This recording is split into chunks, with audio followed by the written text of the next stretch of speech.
Speak English anyway, a place where confidence matters more than perfection, and every voice deserves to be heard. Hey people, I'm Linda.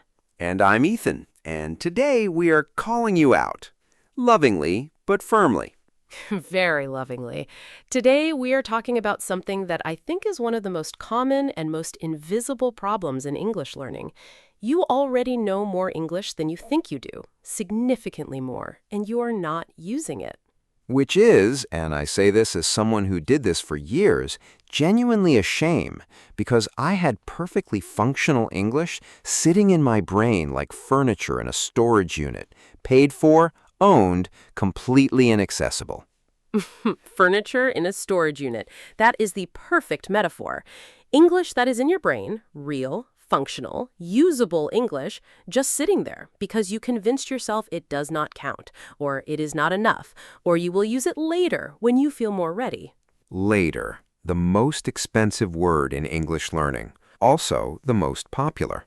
And today we are going to talk about why this happens, why people consistently underestimate what they know, what it costs them, and how to start using the English you already have right now before it gets any dustier. Before the storage unit fees become truly unreasonable. Okay, let me start with a question. How many English words do you think you know? Right now, what is your number? Most learners, when asked this, give a number that is a significant underestimate of reality. The research shows that a person who has studied English for 2 to 3 years typically has a passive vocabulary of somewhere between 3,000 and 6,000 words. 3 to 6,000. And for context, basic everyday conversation requires somewhere between 1,500 and 2,000. So most intermediate learners have the vocabulary to have most conversations they want to have, twice over, and they're still saying they're not ready. Still not using it. And this is the paradox of today's episode. The vocabulary exists, the grammar knowledge exists, at least enough of it.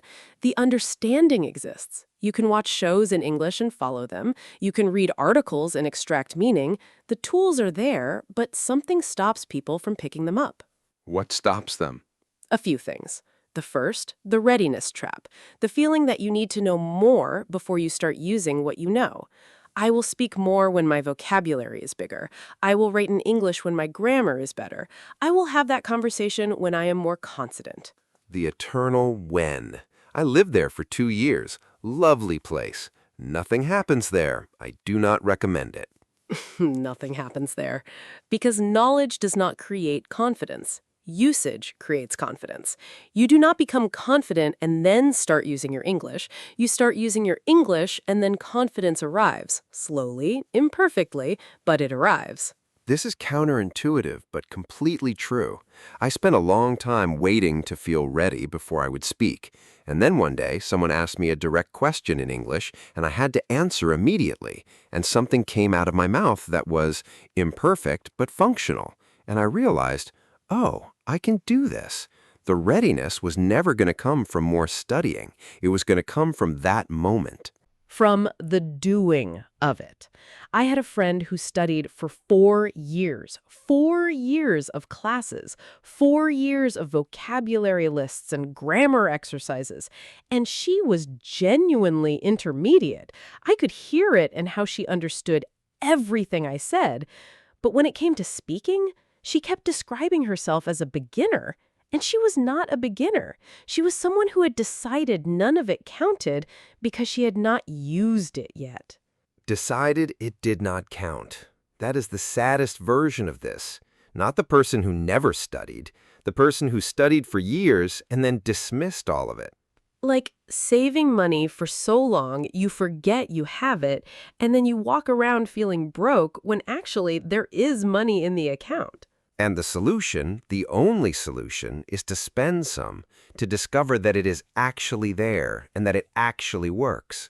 The second thing that stops people, perfectionism. The demand that what comes out of your mouth must be correct, must be complete, must represent your intelligence accurately. And the moment you cannot guarantee that, silence. Silence as self-protection. I understand this deeply because incorrect English feels like incorrect you, like your intelligence is on trial, and silence is safer than evidence. But think about the way children learn to speak. They do not wait until they can form perfect sentences. They say things that are wrong all the time. I goed to the park. She runned fast. All wrong grammatically, all completely understandable, all completely valid attempts at communication. And over time, through all that imperfect production, the language gets better. Not because they waited for perfection, because they produced without it. And here's what I notice about children learning language. They do not seem embarrassed. They say the wrong thing, get corrected, say the right thing, and move on. No storage of shame, no replaying the mistake at midnight, just updated information and continuing. That is the behavior to emulate. The midnight replay is optional. We choose to do it. We choose it every time. I would like to officially unsubscribe from that choice. Third thing that stops people: practicing only in their head. They have the conversation in their imagination. They prepare what they will say. They replay past conversations and correct them mentally. It all stays inside. And internal English does not count as practice, because speaking is a physical skill as much as a mental one. The mouth needs its own education. This sounds obvious when you say it out loud, but it genuinely was a revelation for me. I could think a sentence in English with no problem. I could read it with no problem. But saying it out loud was a different skill entirely. The mouth was not trained. The breath was not trained. I had to physically practice, which felt ridiculous, but worked. Out loud is the key. Always. Because the gap between thinking in English and speaking in English is not a gap of knowledge, it's a gap of physical practice. And the only way to close it is to open your mouth more. More often, in more places, including, I would say, talking to yourself out loud when no one is around, which I do, and which works, and which I am now admitting publicly on a podcast. We appreciate the honesty. Okay, now let me talk about what this wasted English actually costs. Because I think sometimes people know they are holding back, and they tell themselves it's fine. It's not hurting anyone, but it is. It is hurting the person doing it, slowly and quietly. The first cost is missed connections. Every conversation you do not have in English is a conversation where someone does not get to know you, where you do not get to know them, where an exchange that could have been real and warm and meaningful stays polite and shallow. And beyond that, every time you have the English and choose not to use it, you send yourself a message. The message is, I am not ready. I am not enough. And your brain receives that message, files it, and the next time an opportunity comes around, the brain already has the evidence. We chose silence last time. That is what we do. Silence becomes the habit, not because you cannot speak, because you practiced not speaking so many times that it became the default. And habits are just repeated choices that stopped feeling like choices. You have to make different choices deliberately until the new thing becomes the default. It is uncomfortable. It is absolutely worth it. The third cost. This one is practical. Your passive vocabulary does not automatically become active vocabulary just because time passes. It does not activate itself. You have to activate it. Reading it or hearing it puts it in the passive bank. Saying it in a real moment for a real reason, that is what moves it from passive to active. So every word you know but never use is just sitting there earning zero interest, whereas every word you use is compounding, getting more natural, more automatic, more yours every time you produce it. Every time you produce it. So, what do you actually do? Strategy 1. Lower the stakes dramatically. Find the lowest stakes possible context for your English and use it there first. Not a presentation, not a job interview. Order something in English. Write a comment on an English post. Reply to an email in English instead of your first language. I started by speaking to myself in the car, narrating my commute in English. No audience, no judgment, no one to witness the grammatical chaos. And it was genuinely useful. Because small wins build momentum, and momentum is what you were trying to build. Every time you use your English, even in a tiny moment, your brain adds a data point. English worked here. The world did not end. The next time is slightly easier. Until one day you realize you're not deciding to use English, you're just using it. That shift is the whole goal, and it's closer than people think. Strategy 2, commit to the first sentence, because one of the most common ways people waste their English is overthinking the beginning. They know what they want to say, but can't figure out how to start, so they never start. Just say something, whatever comes. The first sentence doesn't have to be your best work. It just has to exist. Once it's out, the next one is much easier. The hardest part of any conversation is the first word. Just the first word, and then it's just continuation. Strategy 3, borrow phrases instead of building sentences. Use phrases you've already heard, ready-made containers. What I'm trying to say is, or if I'm honest, or that reminds me of, you pour your meaning into them and they carry it. I once heard a native speaker describe their language intuition as having a vast warehouse of pre-assembled sentence pieces. You just grab what fits. As a learner, you build the warehouse over time. Every phrase you learn and use is another piece in the warehouse. And the warehouse fills faster than you think, especially when you are actively using what is already there. Use what you have. That is the whole strategy. Use what you have and you will get more. Hold on to what you have and it quietly atrophies. Strategy 4, treat every English interaction as practice, not performance. A performance has a standard you must meet. Practice just has a direction. Everything you do in that direction counts. Even the stumbles, even the wrong words. Even the spectacularly wrong words. Some of my best learning came from things that went memorably wrong. You never forget the word you used incorrectly in front of 20 people. You never do. And strategy 5, use your English today. Not tomorrow, not when you feel more ready. Today with what you have. Your English does not improve by sitting in your brain waiting to be used. It improves by being used imperfectly and then trying again. That's cycle. Use, notice, adjust, use again. That is the actual mechanism. Not studying, not waiting. That's cycle.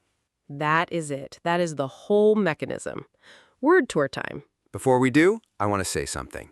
The warehouse is yours. The furniture is yours. The bill is yours every month, whether you go in or not. You might as well go in. You might as well go in. First word, passive vocabulary. Passive vocabulary is all the words you can recognize and understand when you read or hear them, but that you don't yet use when you speak or write. Most learners have a much larger passive vocabulary than active one. The gap between those two is the gap this episode is about. For example, she had a passive vocabulary of over 5,000 words, but rarely used more than a few hundred when speaking. Or, building passive vocabulary through reading is valuable, but the goal is always to activate it. Passive vocabulary. Repeat, passive vocabulary. Passive vocabulary. Next, active vocabulary. Active vocabulary is the words you actually use, the ones that come out automatically when you need them, the ones that are fully yours. Moving things from passive to active is the core work of language production. For example, his active vocabulary grew significantly once he started speaking more every day. Or, a word moves from passive to active only through repeated use in real situations. Active vocabulary. Repeat, active vocabulary. Active vocabulary. Next, activate. To activate something means to switch it on, to make it go from dormant to functional. In language, activating vocabulary means moving it from passive recognition to active production. You cannot activate things by thinking about activating them. For example, the best way to activate your vocabulary is to use the words in real conversations, not just study them. Or, she spent a month deliberately activating words she had always known passively. Activate. Repeat. Activate. Activate. Next, dormant.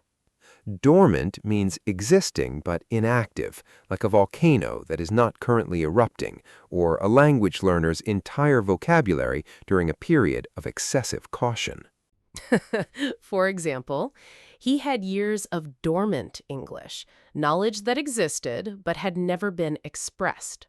Or, dormant vocabulary does not improve on its own. Only use activates it. Dormant. Repeat. Dormant. Dormant. Next, momentum. Momentum is the force that keeps something moving once it is started. In language learning, momentum is the feeling of progress that comes from consistent use and small wins. It is self-reinforcing. The more you have, the more you get. For example, small daily English interactions build momentum over time. Or, she lost momentum after a week without practice, and it took effort to restart. Momentum. Repeat. Momentum. Momentum. Next, atrophy. To atrophy means to waste away through lack of use. Muscles atrophy when you stop exercising. Languages atrophy when you stop using them. The opposite of activated is atrophied. For example, his English had atrophied slightly after years of not using it. Or, use it or lose it is not just a saying, it describes how language actually works in the brain. Atrophy. Repeat. Atrophy. Atrophy. And last one, deliberate. Deliberate means done on purpose with full intention and awareness, not accidental, not automatic. Deliberate practice means practicing with a specific goal and full attention. It is the difference between going through the motions and actually training. For example, changing from silence to speaking requires deliberate effort every single time at first. Or, deliberate use of new vocabulary is the fastest way to make it truly yours. Deliberate. Repeat. Deliberate. Deliberate. 3 actions. The ones that actually require you to open your mouth, which is the theme of the entire episode. Action 1. Count your English.